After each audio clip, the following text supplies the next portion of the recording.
नमस्कार, नेपाल समय समाचारमा स्वागत छ। म धीरज बस्नेत।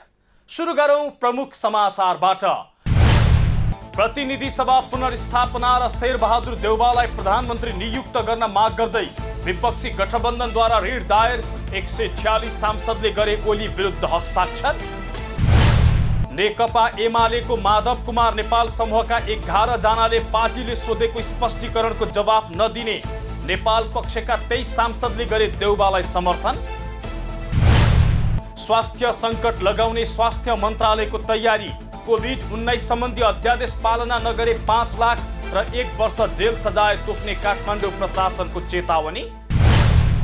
अझै घटेन कोरोना संक्रमण र मृत्युदर। खोपका लागि आग्रह गर्दै नेपालले अमेरिका, रुस र भारतलाई पठायो पत्र।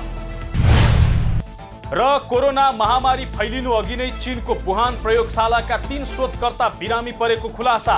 कोरोना भाइरस प्राकृतिक नभई प्रयोगशालामा तयार गरिएको हुन सक्ने अमेरिकी विशेषज्ञको दाबी। अब समाचार विस्तारमा। विपक्षी गठबन्धनले प्रतिनिधि सभा पुनर्स्थापना र शेरबहादुर देउवालाई प्रधानमन्त्रीमा नियुक्त गर्नुपर्ने मागसहित सर्वोच्च अदालतमा रिट दर्ता गरेको छ।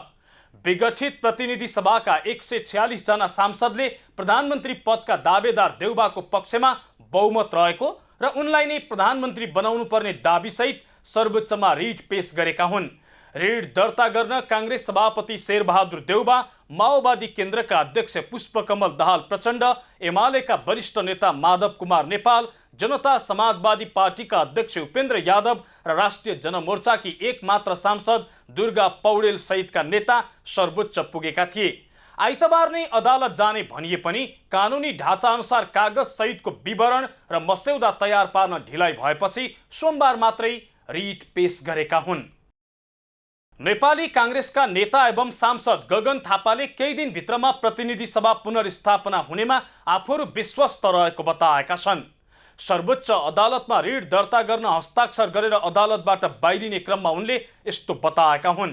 अदालतले संविधानको धारा र केही महिना अघि गरेको व्याख्यालाई पनि ध्यानमा राखेर दायाँ बायाँ केही नगरी केही दिनभित्र संसद पुनर्स्थापित गर्छ उनले भने। 54% सांसदहरू उपस्थित भएर हाम्रो संवैधानिक हक प्रयोग गर्न पाऊँ भनेर हामीले भनेका छौँ उनले बताए।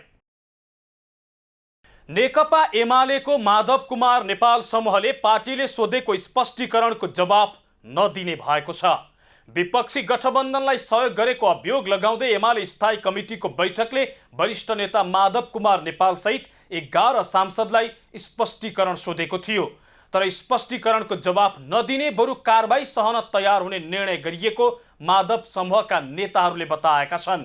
यसैबीच संसद विघटन बदर गरेर काङ्ग्रेस सभापति शेरबहादुर देउवालाई प्रधानमन्त्री बनाउन माग गर्दै सर्वोच्चमा दायर भएको रिटमा नेकपा एमालेका 23 जना सांसदले हस्ताक्षर गरेका छन्।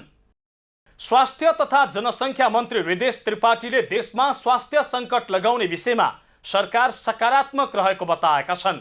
सोमबार दिउँसो मन्त्रालयमा पत्रकार सम्मेलनको आयोजना गरी मन्त्री त्रिपाठीले वर्तमान अवस्थामा देशमा स्वास्थ्य सङ्कट लगाउनु पर्ने विज्ञहरूको सुझावलाई सकारात्मक रूपमा लिएको बताएका हुन्। हाल निषेध आदेश भए पनि पूर्ण रूपमा लागू नभएको उनको भनाइ थियो। यस्तै मन्त्री त्रिपाठीले अहिले संक्रमणको दर सोचे अनुसार घट्न नसकेको पनि बताएका छन्। 1 महिनामा कोरोना संक्रमण दर घट्न सक्ने उनको अनुमान छ। खोपका लागि आग्रह गर्दै अमेरिका, रुस र बेलायतलाई नेपाल सरकारले औपचारिक रूपमा पत्र पठाएको पनि मन्त्री त्रिपाठीले जानकारी दिएका छन्।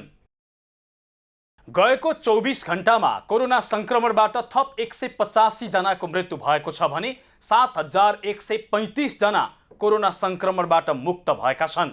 स्वास्थ्य तथा जनसङ्ख्या मन्त्रालयका अनुसार पछिल्लो 24 घण्टामा देशभर 7425 जनामा कोरोना संक्रमण पुष्टि भएको छ। 19846 जनाको PCR विधिबाट परीक्षण गर्दा 7220 जनामा र 607 जनाको एन्टिजेन विधिबाट परीक्षण गर्दा 205 जनामा संक्रमण पुष्टि भएको हो। अझै पनि कोरोनाबाट हुने मृत्यु र संक्रमण दर घट्न सकेको छैन। जिल्ला प्रशासन कार्यालय काठमाडौँले कोभिड-19 सम्बन्धी अध्यादेश पालना नगरे 1 वर्षसम्म कैद वा 5 लाख रुपियाँसम्म जरिवाना वा दुवै सजाय हुने चेतावनी दिएको छ। प्रमुख जिल्ला अधिकारी कालीप्रसाद पराजुलीले सोमबार सूचना जारी गर्दै यस्तो चेतावनी दिएका हुन्। अध्यादेश बमोजिम दिएको आदेश पालना गर्नुपर्ने, कुनै व्यक्तिले उक्त आदेश उल्लङ्घन गरेमा 1 लाख रुपियाँसम्म र कुनै संस्थाले उल्लङ्घन गरेमा 5 लाख रुपियाँसम्म प्रमुख जिल्ला अधिकारीबाट तत्काल जरिवाना हुन सक्ने भएकाले कार्यान्वयनमा सहयोग गरिदिन प्रशासनले आग्रह गरेको छ।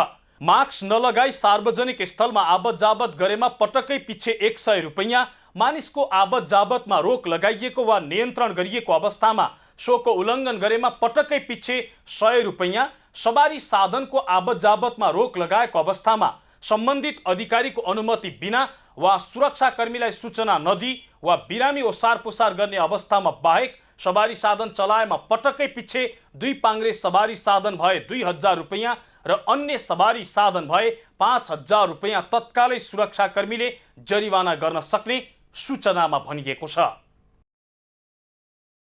अब एउटा अन्तर्राष्ट्रिय समाचार। विश्वमा कोरोना महामारी फैलिनु अघि नै चीनको वुहान प्रयोगशालाका 3 शोधकर्ता बिरामी परेको खुलासा भएको छ।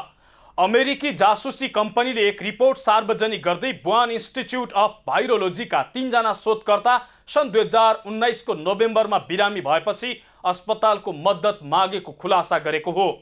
रिपोर्टमा प्रयोगशालाका बिरामी, शोधकर्ताको संख्या, बिरामी भएको समय र अस्पतालको विवरण समेत उल्लेख गरिएको छ।